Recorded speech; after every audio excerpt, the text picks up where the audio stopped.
Welcome back to Aging with Purpose, where we celebrate women 40 and over who are ready to live boldly, explore freely, and create unforgettable memories. Today, I'm sharing tips for visiting one of the most beautiful destinations in the world, Mykonos, Greece. We went recently for our honeymoon this summer, and it was absolutely beautiful. Mykonos is known for its stunning beaches, charming whitewashed buildings, and that signature Greek island energy. But if you're 40 and beyond, you want to make sure that you plan in advance to experience this paradise in a way that's both enjoyable and comfortable. Now, my first tip is you want to do your research regarding whether your destination is a walkable city. Mykonos is considered one of the most walkable destinations out of the other Greek islands, which is something to consider if you have back problems or any walking impairment. So that's why we decided to avoid visiting the other Greek islands, such as Santorini, which is very popular because there's a lot of walking and steps and things like that we would have had to deal with. And during this trip, my husband, who golfs in his spare time, was taking a mini break because he strained his back, and we were limiting walking in that regard. So we're going to go on our next Greek island tour and visit the places that require a lot more walking. But it was a great lesson for us because the reality hit me that we need to visit the places that require a lot of walking.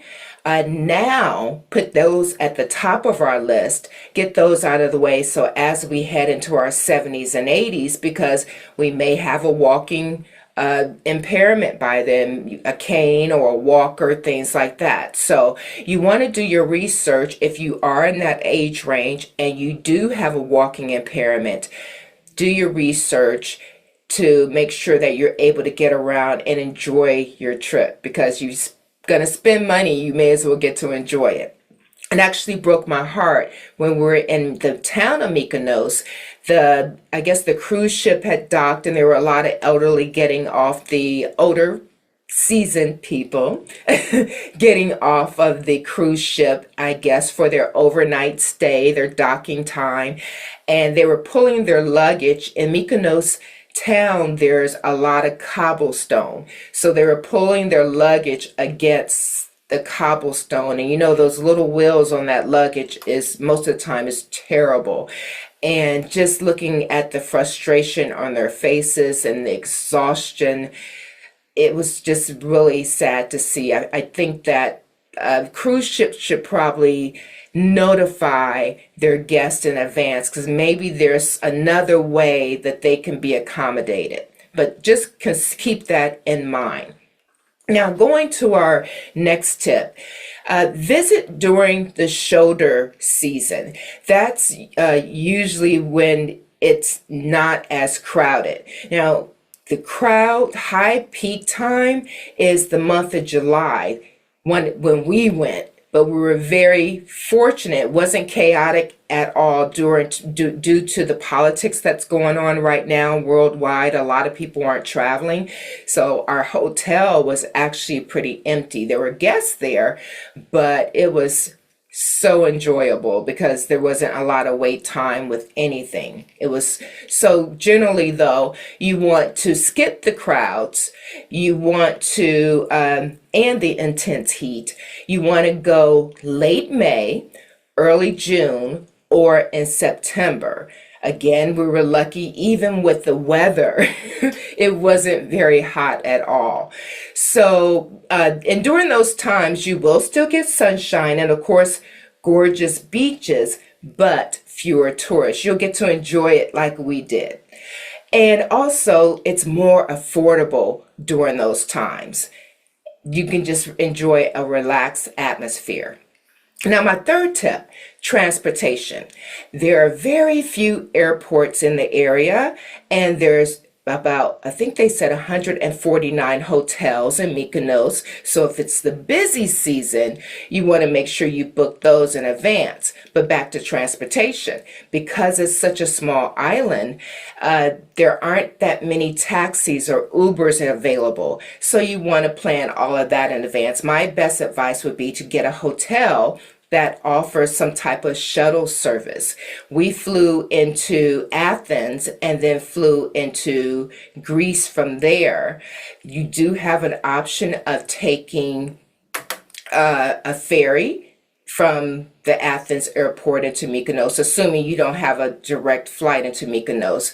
But you want to make sure you plan regarding that, because the ferry dock isn't extremely close to it wasn't really close to the Athens airport, if I'm not mistaken. So you want to verify that.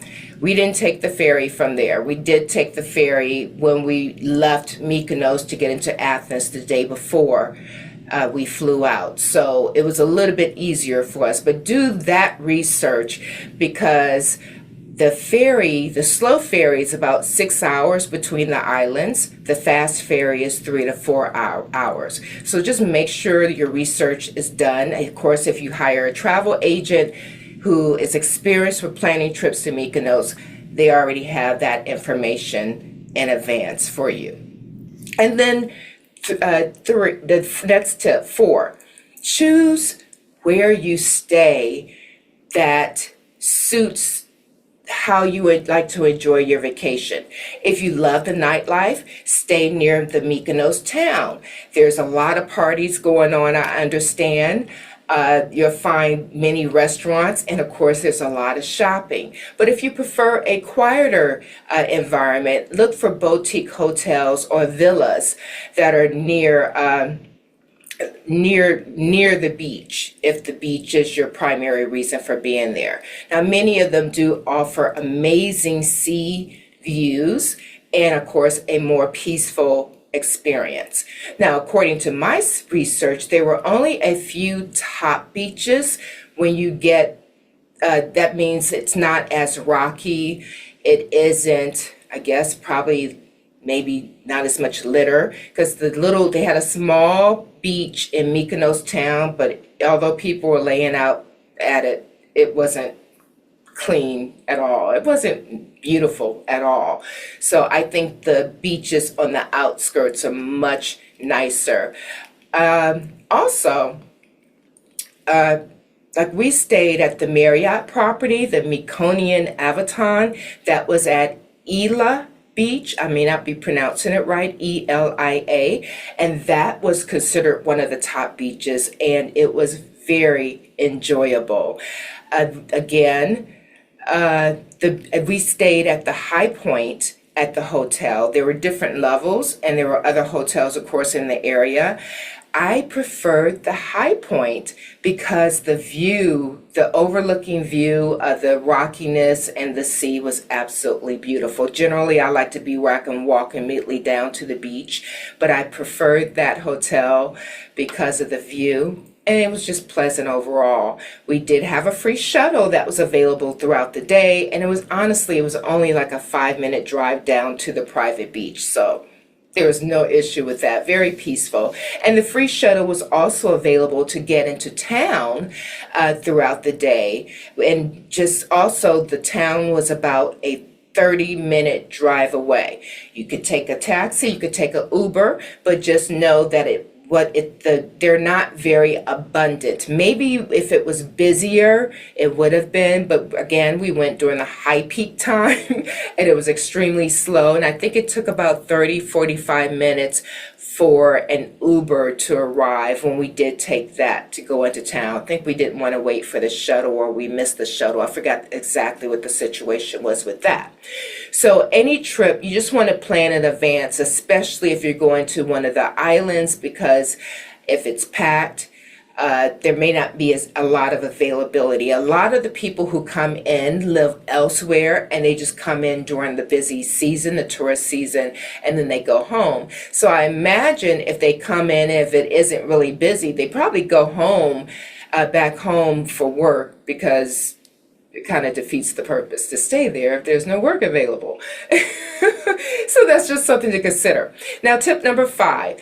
Enjoy the Greek cuisine. The food is so fresh. Mykonos is a food lover's dream. You got fresh seafood, traditional Greek salads, and the local specialties are a must try. Just ask and they will let you know. The people are so helpful and inviting. So don't be afraid to enjoy long, leisurely meals because this is a part of the Greek lifestyle. They don't rush you. Oh, and tipping. I think tipping was like 5%. You don't tip like you do here, 20%. There's a book I'll make sure I put up that I purchased off of Amazon that prepared me for that in advance. I understand the tipping process. And then make the trip about experiences, not just the nightlife. Yes, Mykonos is famous for its parties. We're much older. We weren't necessarily there looking for parties, but in general, there's just so much more to discover. There's charming windmills. You could take a day trip to Delos, which is a ancient archaeological site. You take that from the town of Mykonos, and I believe that boat trip might have been like $20 or something like that. Or you could just relax on a catamaran cruise at sunset. There's just many options for you to explore. Just also know that many of the locals speak the English language, so that was helpful also. Now, tip number 7, pack smart. Wear comfortable sandals. If you have Hoka sneakers, my favorite, because again of the cobblestone streets. And light layers for the evenings because it does get a little bit breezy even if it's warm in the daytime. And then of course a wide brimmed hat and sunscreen are must-haves in the daytime because of the sun. Now, Mykonos is very stylish, but relaxed. So think effortless chic. So I hope you enjoyed this. Just know that Mykonos is a perfect blend of beauty, culture, and relaxation. Whether you're sipping wine at a seaside cafe, wandering through the hidden alleys, or soaking up the sun. This island is a reminder that travel after 40 is about savoring life in your own way. So please enjoy. And let me know if you go or if you've been.